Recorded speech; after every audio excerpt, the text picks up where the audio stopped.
right. Thank you so much. It's another day, a beautiful day, and we're blessed to have one of the greatest men alive. And he has done amazing stuff when it comes to policy, when it comes to tech ecosystem. I don't want to preempt, but basically, he's the guy to talk to when it comes to the fund, legals, policy, government engagement. And you know, we talk about tech ecosystem every day as Impact Masters Media in collaboration with Africa's Talking Podcasts. We're having these conversations and this conversation around tech ecosystem. Without further ado, I would like you to welcome Alex Nyingi. Alex, how are you? No, I'm fine, thank you. You good? I'm super good. Yeah. And, thank you for that introduction. I Yeah, almost want to look behind me and look who is that you're introducing? Yeah. It's a pleasure being here. So that was not an introduction, Alex, to be honest Not with you. yet. So in Africa, we believe that a man has to tell his own story, and that includes introduction. So I don't want this to be, the official introduction. I'm Alex Nyingi from Google. I do legal, and that's it. No. I want to know who is Alex. Where did this story start? Where were you born? What was that experience? Because, again, the experience of a man is shaped by their childhood. It's shaped by how they grew, right? Yeah. So please, Alex, tell us who you are from zero to now. Wow. That takes me way back. Yeah. It even reminds me, I'm trying to think who was having a conversation with today. Uh-huh. And one of the things that was relating back to my head was the fact that one of earlier memory of what we used to call going fishing. Mm-hmm. Then you'll come back home with your fish, and a few days later you have some cat running around the compound. So I think that's I don't know why That's interesting. that really comes to mind. In terms of, I think that's the curiosity of childhood. I remember I was brought up in what you call the Eastlands, part of Nairobi. That's where you're born? I was born actually in Kiambu. Uh-huh. Which place in Kiambu? A hospital called Nazareth. But interestingly, we're actually living in, I think at the time my parents were, is just next to Uru Estate, which is just next to. I think they moved in just around the time I was born. Oh, I see. Yeah, it's actually one of the interesting things I always ask my parents. Because we are 6 kids. Okay. Are you a firstborn or? No, I'm the third one. I'm a firstborn son. Okay. The rest of them are born in Nairobi, apart from my firstborn sister, who was born at Mwani. Yeah. The rest were born at Mata Hospital. Even my elder sister was on the third. I always wondered my parents, how did it happen? At times I used to even teach them whether I was adopted or something. Why? Mata versus these other hospitals. Yeah, because it's interesting for me. Yeah. The first time after that, I can't remember that time when I was born. But the first time I went to Nazareth Hospital I think I was in Kampa. For those who don't have context, Mata is one of the biggest and the best hospital in the country. What, like top 3, top 4? Possibly. Yeah. Top 5. Top 5 hospital in the country in terms of equipment, in terms of how patients are handled. Yeah. So that's why you were wondering, were you adopted? Yeah. So I always tell my parents they owe me. I think it was free at Nazareth. So the difference, whatever they were being charged in Nazareth, matter. They should give them. The balance. Yeah, that's the joke. Yeah, so I think for me, I think even the reason why I thought about the tadpoles, I think it was just that aspect of curiosity and being given the space to just explore. Yeah. Because I think at that time we would go as far as what you call the Moja Estate, which for now you might actually look at it as being, at that time it looked really far. Yeah. And you'll just go explore and discover things. And that's by Futsubishi. Yes, Mitsubishi, good old, and probably even not wearing shoes, I suspect. Chances. And you go exploring. Pick, what are they called? And grasshoppers. Go picking this. I don't know what's the right word for them. We call them dingaingo. I don't know that they're beetles. I see the ones that times you find them with the look word.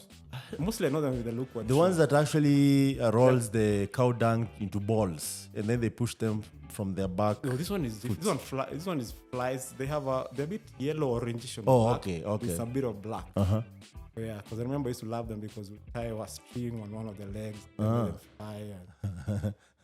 Animal molestation. Maybe that was torture. You should cut that part. Yeah. No, But it's I a think it was, childhood. yeah, I think it was just, and I think, I don't know why I've thought about it because I think it relates a lot with what my life has been. True. Yeah, and I really appreciate the environments my parents put up in. I can't say we lacked, but I can't say we had plenty. We just had enough. Yeah. We had the love, and we had the space to do it. Oh, there was that freedom to explore.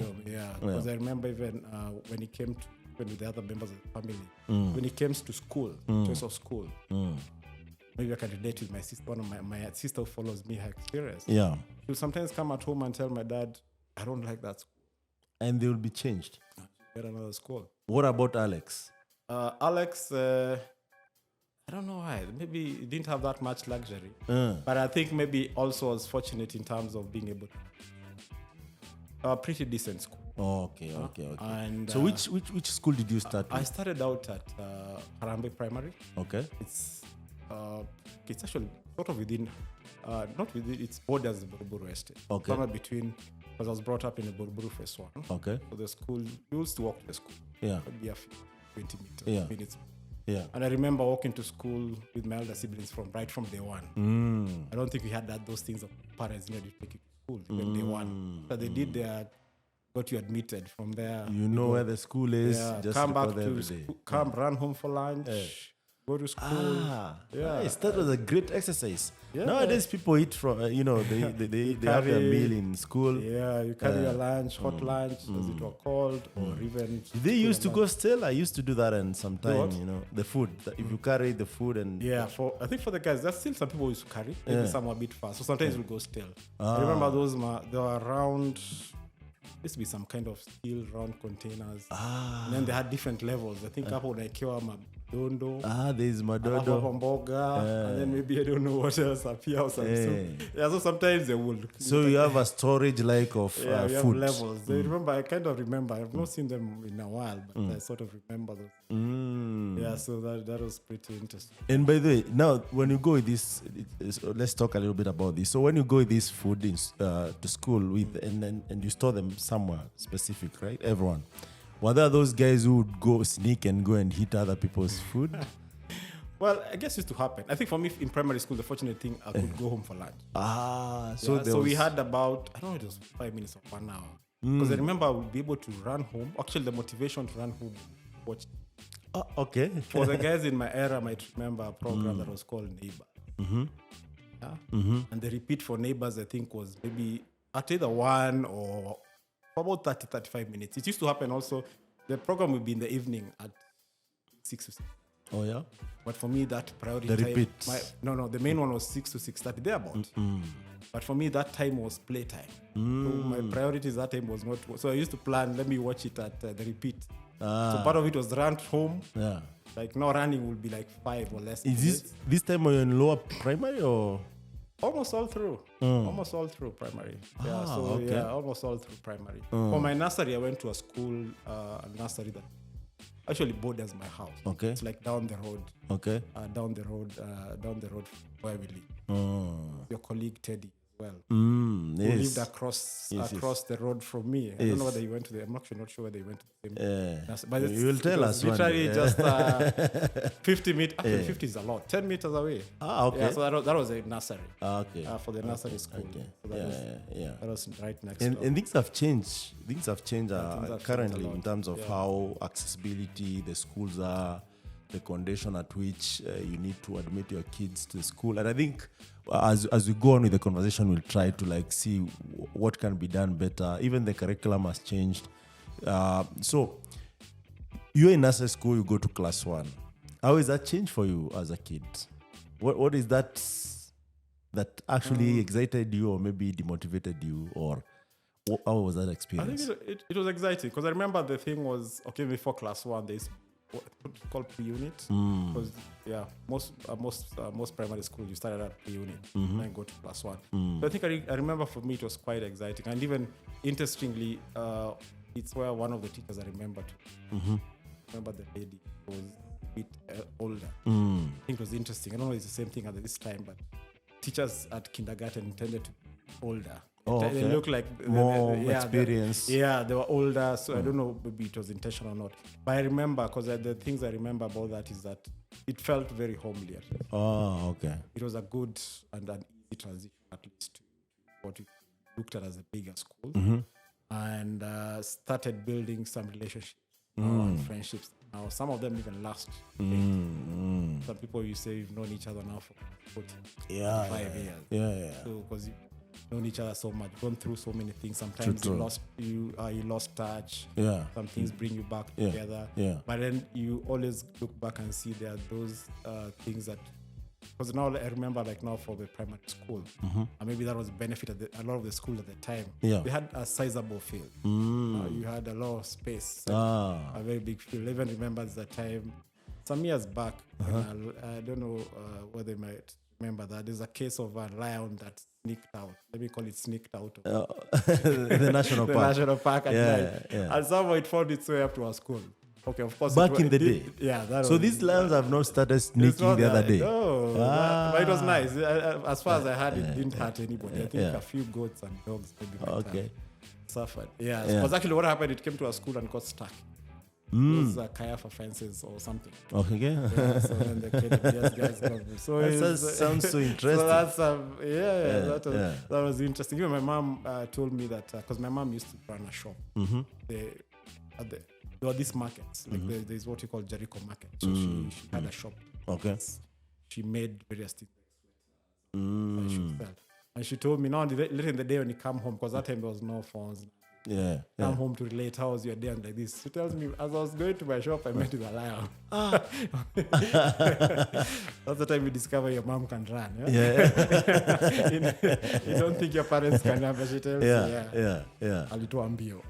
Nice. That sounds like something interesting, because a lot could go wrong. A lot actually could make a meal for the lion. So for those who are listening to us, Nairobi, or you have never been to Nairobi, so Nairobi is a neighboring national park, and I think back in the day, most of the places that right now we consider as were densely populated, there are some buildings, they were just bushes.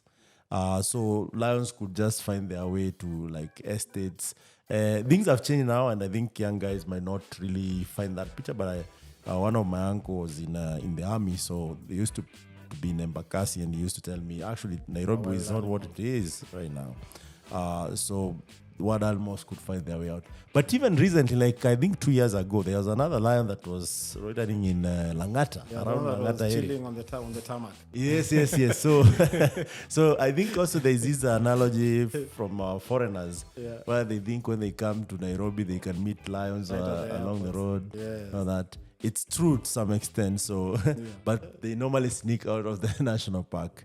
The park, I think now is fairly well fenced. Yeah, not everywhere, because also, from what I understand, there's the animals still have to move in and out of it. So there's a side free movement. There's a bit of free movement. That's why a lot of those things happening towards the Rongai side and the lines. Okay. Yeah.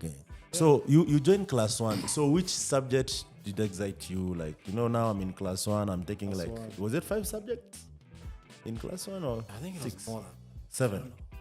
So it was standard 7 subject to class 8. Yeah, what do they feel like more? There were more, okay. Yeah. I can't remember. There was home science, art and craft, GSC. And by the GSC, you're taught as 3 subjects. Geography is... No, it was one subject. It was combined as one. Yeah. In high school, that's why they separate all this. At primary school level, it was one. It was one subject. Yeah, I'm mixing high school in the primary school. Math, English, Swahili. So there must have been about, if not. Yeah. Is there any activity from home science that you remember? Actually, interesting that we talk about it. I think home science was probably one of most exciting. Yeah. I think it's the fact that how practical it was. Yes. Because it was more about learning to. So I learned quite a few things. Like I remember, there's a class 2 or 3 where we made a table. Still remember my mom probably made, but learned a couple of things. Yeah. And back stitches, hem. Yeah, a lot of those stitches. Yeah, I'm quite comfortable. Like even now for my kids, maybe the socks is torn. Well, to sindano unashona. Nice. There's not nice, that business nice. of this sock still has lifespan. We need to expect. There's a hem that is a bit loose. Even before you have kids and especially if you go to high school, college, or even after college, you're looking for a job as a bachelor. There are a lot of things that actually come in handy, like cooking for yourself, stitching, the things like cleanliness and all that. And it's good that they brought back in the CBC, which actually now becomes more practical. And I don't know, what's your take on CBC? I think for me, CBC, when you step back and think about it in its entirety, and especially maybe take time to understand what CBC is. Because I think for me, at least, I'm not an expert, but at least from my perspective, I look at CBC as not an education system, but in terms of, it's almost like methodology. Or even as it calls it, competency-based curriculum. So it might actually be better maybe even to call it competency-based education. So that it's not, we don't, because I think what happens now is that a lot of times you're trying to equate CBC with 844. Yeah. I think for me, to an extent, we could still have CBC in 844. In the 844 system. Because 844 system is just an issue. It's more of a structure. Do 8 years here, do 4, etc. Like even now, what the pronouncement the president made, I think yesterday or the day before, he said, because now there was a big question of after year 6. This is grade 6. Yeah, what happens? Do you go to junior high? Do they go to high school? Do they stay at primary school? So there's just an issue of changing this, let me say, the structure. But it's not changing in terms of how the teaching and learning is happening. So I think the idea about the CBC, and it mirrors a little bit of an offline conversation we had before, where you're talking about some of the things you've done for the developer ecosystem over the years.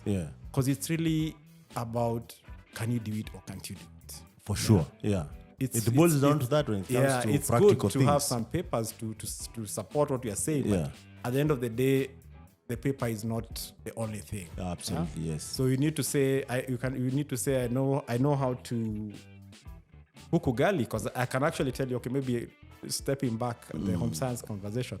Interestingly, one of the things I didn't quite pick up is the cooking. The cooking part of things. It's odd. Maybe it's I wanted to say, but it's probably I have 3 sisters. And those things are kind of being kicked out of the kitchen. So even the only thing I sort of picked up was baking. That's something, and baking, and also like grilling, like meat. I'm fairly anything that can be translated to be commercial. Fairly, it has instructions and steps. It's easy. And then you just go to the oven and press the button and say 30 minutes at this temperature. I see the practicality of it. So that I think I'm also, my mind runs a lot in that component. Where did you pick this? It doesn't sound like, I don't know, because ovens maybe 10 years, that's when you have started seeing more ovens getting sold. They become very common. But I think let me be grateful in terms of some of the choices or some of the things my parents did, because I remember and I almost remember it was actually a big thing in my family at the time. There's one time my dad just, I don't know how, I'm sure my mom must have really negotiated for years. One day he bought an oven. Okay, not an oven, one of those cookers that has an oven, a gas burner. It's the standard ones now. I think that is standard now. And that was years back. That was probably 30 years ago. That's one of those, and it was one sizable one. I think it's still there actually. It's still use it. So we had the oven, and sort of my parents will allow you to use. That thing consumed electricity, but they sort of allow you to from time to time. Of course, it had to be managed. So somehow, and it was one of the things I think nobody else picked a lot of curiosity. So it's almost the only thing I'll be kind of free to be in the kitchen and experiment, cook a cake in caves in. I see, it sinks. It sinks instead of rising. But over time you sort of figure, tweak this, tweak that, and it kind of it kind of it sort of works better, and it still do it now, like now. But then now for me, I do the oven more of grilling the meat. Oh yeah, so such kind of. And one day I can invite you over. We do the bring grill, them boozy, I'll grill it for you. Nice, nice. Yeah, so I think that's about home science. Yeah, about home science. Maybe even going back to like art and craft. I think I really enjoyed art and craft as well. I think that physical aspect of it, even now, if you look a little bit at my nails, and maybe I should have done a better job, you might notice there's a bit of practicality. They're not very. They are not. I'll not say it loudly. Yeah, because I like doing things with my hand. Like now, earlier today, I was fixing something in the house. I'm trying to work on some content. So it's called DUI. I was The young guys are calling it DUI. DUI. Oh, yeah. Do it yourself. That's a nice DIY, name. I should be using that now. Yeah, because I wanted to move some lights in the house. I was hacking into the wall and nice. rewiring a little bit. So for me, it's things I really enjoy. Like now, even you ask me how do you unwind? That's it. Nice. Yeah, that's interesting. I think this is good even for the young guys because nowadays people are less and less involved in like doing things themselves. And I think there is something that actually satisfaction. My grandfather is a carpenter. For the longest, he's built most of the structures. And remember, this is not someone who have gone to like these colleges and everything. He's just having that interest to do stuff. And he could do from a tree to a house, which means he does the lumbering, he does the whatever, I don't know how they call it, but nowadays they do using a saw and a tractor to an extent of making sure that wood is smooth. It's a whole process. So when you see all that, the process, it's so satisfying. So maybe that's the CBC you're talking about. Yes, as in he has a competence. That's a competence right there. Yeah. And this brings me down to like some of these things you don't need to go to university for. And there are a lot of things that actually, if you have interest, you can always learn. That's true. And maybe someone mentioned to me that you need the toolbox always as a man. Always start with the toolbox, and that will encourage you now some of the things that you need to pay someone to do. And I'm not saying that you should not pay someone because of course that's another economy. But you can do it. And it's glad to hear that you do it. So is there any fond memory that you remember through the primary school years? Primary school, what are some other things? Quite a few things. Because I think for me, primary school was almost a time for me to, let me say, discover myself. Or start discovering. I don't think I quite discovered myself at that point in time, because now, even from, I remember starting out, let's say academically, I wasn't doing so great. Probably was too distracted. Especially the concept of playing was I was one of those kids who would arrive in school a little bit earlier when you find your homework. Oh, so that you have time to play. So the evening before I'll be playing, or even go school earlier so as to get to play. So I think for me it's maybe up to about the age of 10. Because I was not necessarily like a really poor student, but I wasn't exerting myself. I will not, as long as I went to class, academics class, I was actually a very good student. Coincidentally, most people find it odd, but I could be one of those kids who an entire term and not get punished. An entire year. Yeah. Why you wouldn't get punished? No, because I wouldn't do anything wrong per se. But you play. Or I'll not get caught. Or you'll manage your time well. You go play, but also do the homework. Yeah, so it's just, I will always know to do the right thing. You're never caught making noise? Not quite. And most of the time what will happen is that actually that makes me remember good memories. A lot of times, because you'll have sort of I think prefect was the word. The class monitor. No, class monitor. Class monitor I think is the word. A lot of times in the classes I was, the rest of the class like to have me the class monitor. Oh, I see. And you are the law. And I think it's interesting because I've thought about it sometimes, and I think it's because partly I think why they like that is because I wasn't very strict, and most of the time people could get away with things. Not necessarily. What we'll have is that we'll have let me use the it's not entirely gender balanced, but let me say we'll have a gentleman's agreement with the class. So we'll have an was agreement. it a mixed school or? Yeah, it was a mixed school. Okay. What I mean by that is that yes, we were told don't make noise in class, don't do this. But then for me, I'll sort of give them a bit more flex space. Yeah, it's fine. We can talk in class, maybe not too loud. Make sure the decibels are manageable. Just manage it and the likes. And most of the time, I would commit to, as long as they keep to our bargain, I'll commit to take some of the slack. Like let's say if the teacher comes in and finds a class maybe is a bit, I will take responsibility and say this and that, and because sometimes I felt that also we don't have to create an environment whereby it's like you're in maybe not prison is the right thing. It's like I'm sitting next to you, but I can't talk to you. Or we can't even collaborate. We can't have conversations because sometimes you're being told to study. It's free time to study. Sometimes for me, I don't know. I never thought about it at the time, but later on we realized that's a work environment you come to. Because now, even for me, most of the places you work now is at times you're even evaluated better.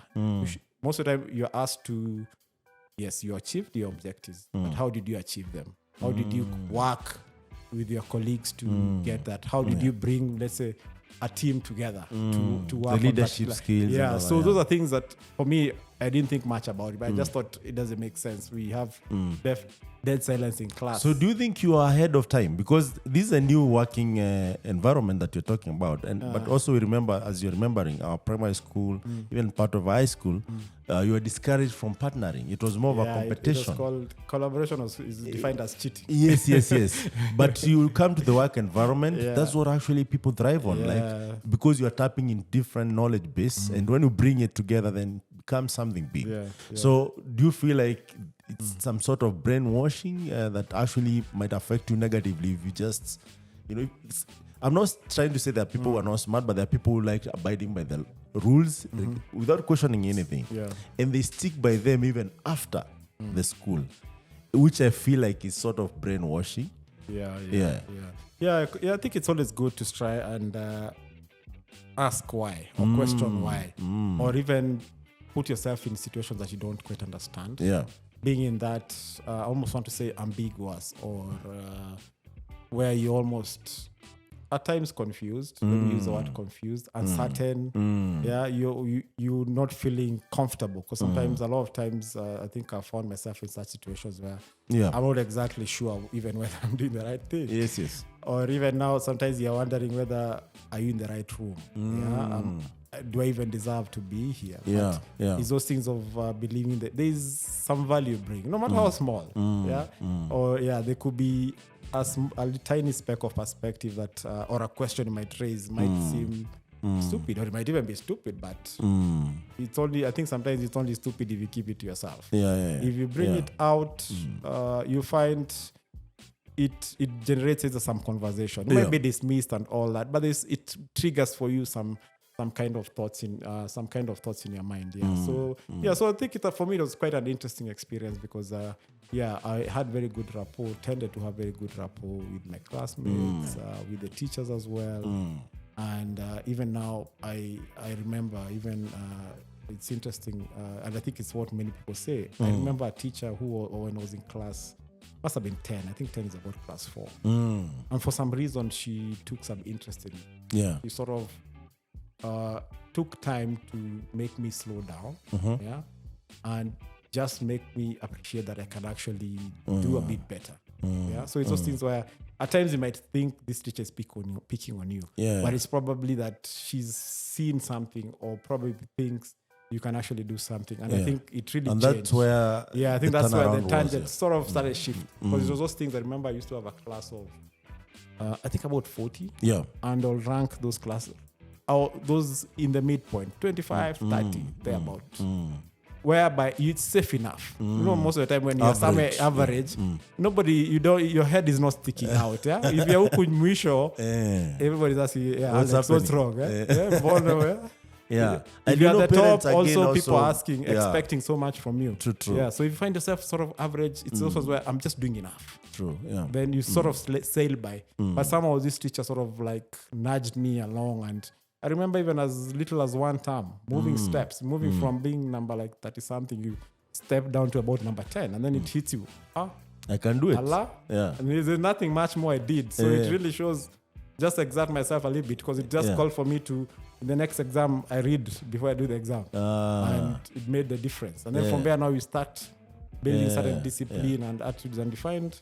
And that changed everything. So I think that's for me where I think each of us, most of us have that teacher or those teachers or even those mentors or guardian people or inspire parents, you. Somebody, there's something they did to you and just sort of took you in the right direction. I really appreciate her.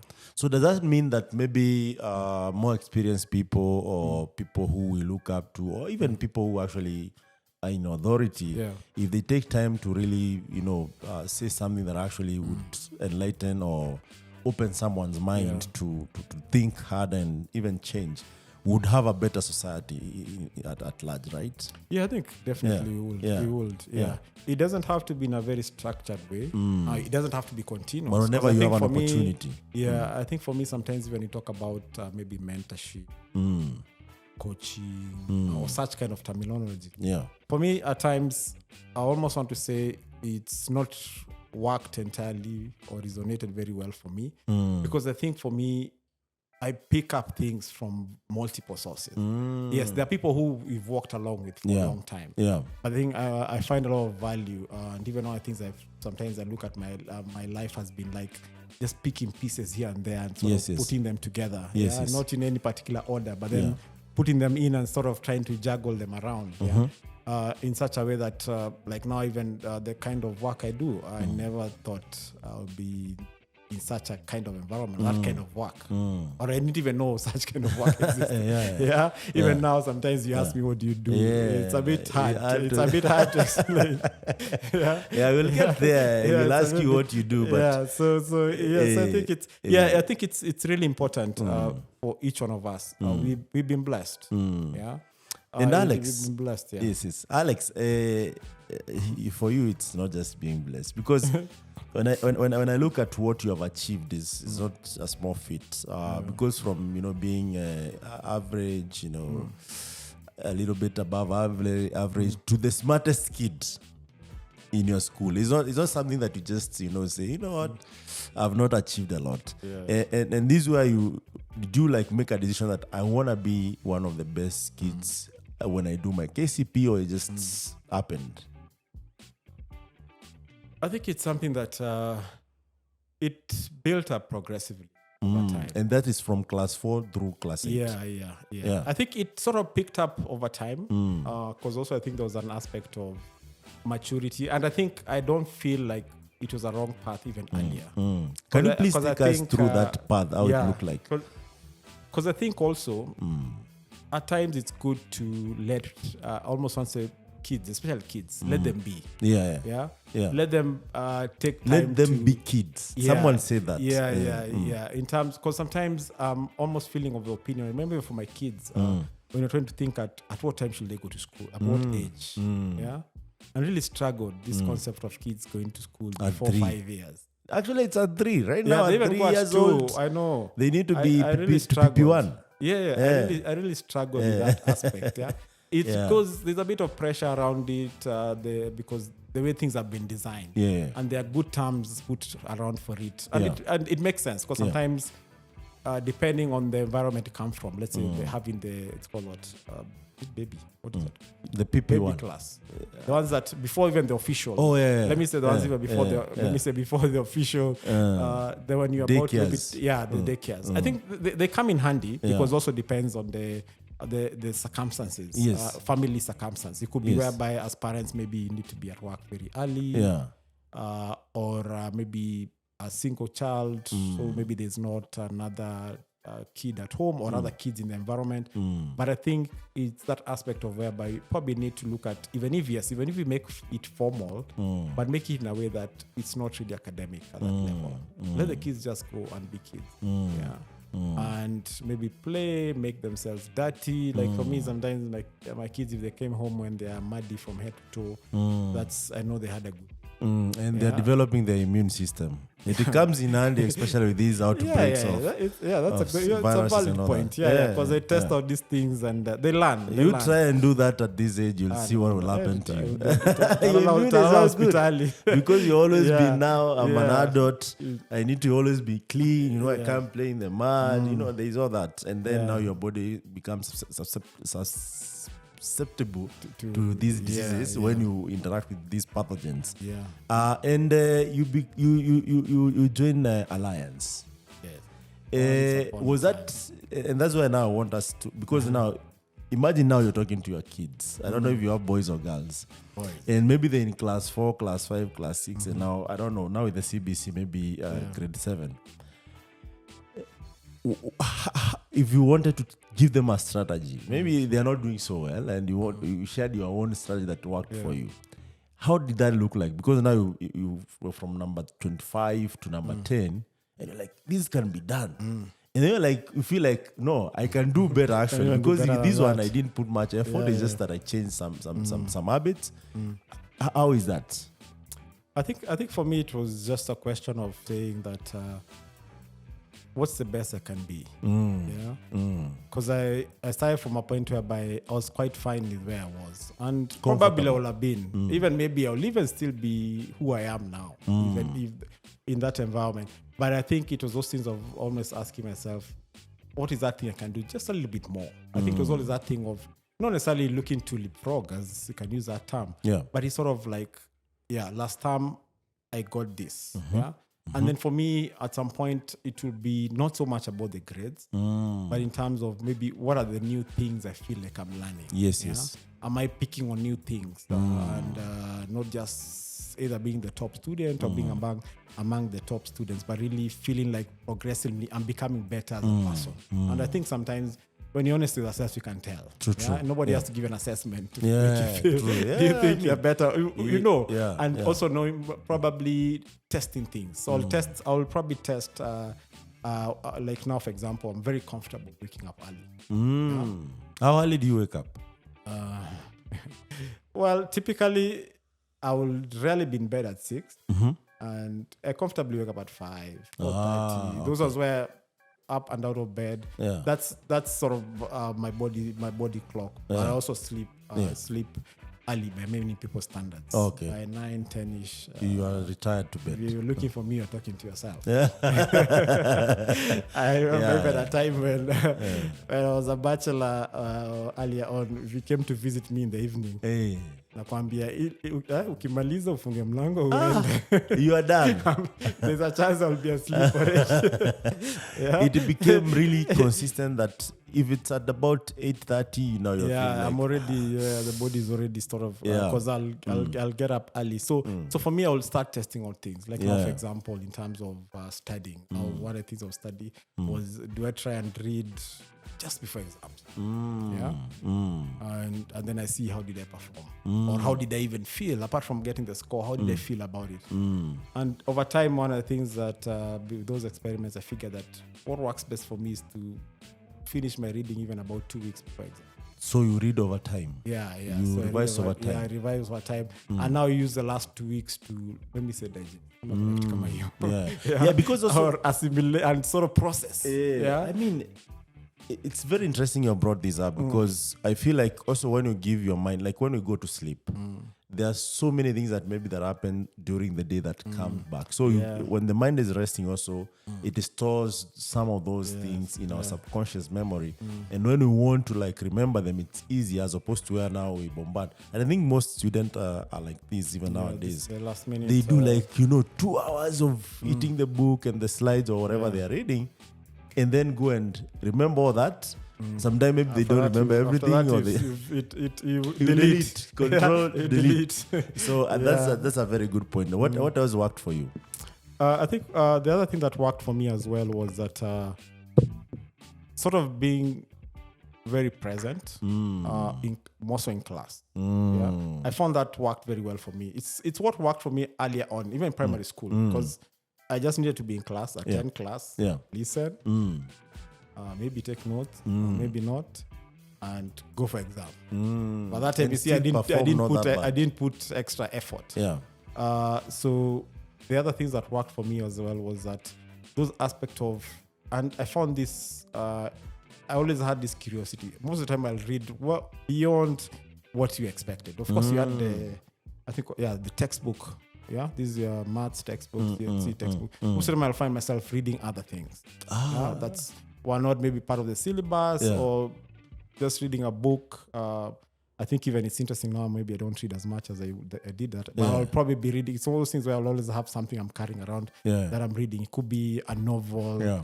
It might even be a historical book. It might be a magazine. So a lot of times I will probably be reading things that were just for the pleasure. Yeah. And I think it helped me because I think it just inculcated me that aspect of sort of like study and learning is a continuous activity. Yes. It doesn't have to be directed by the teacher. Yeah. Most of the time that's what it will be. And the notes you're given by the teacher. And the assignments. Yeah, and the assignments. Yeah. And because most of the time the teachers actually used to dictate or they will write on the blackboard. Especially and nice you just and write it down and sort of. And then I think it helped me as well because most of when you go to high school level whereby primary school it was choices. What is it called? Multiple choices. Yes. Multiple choice exam. At high school it was more of expressing.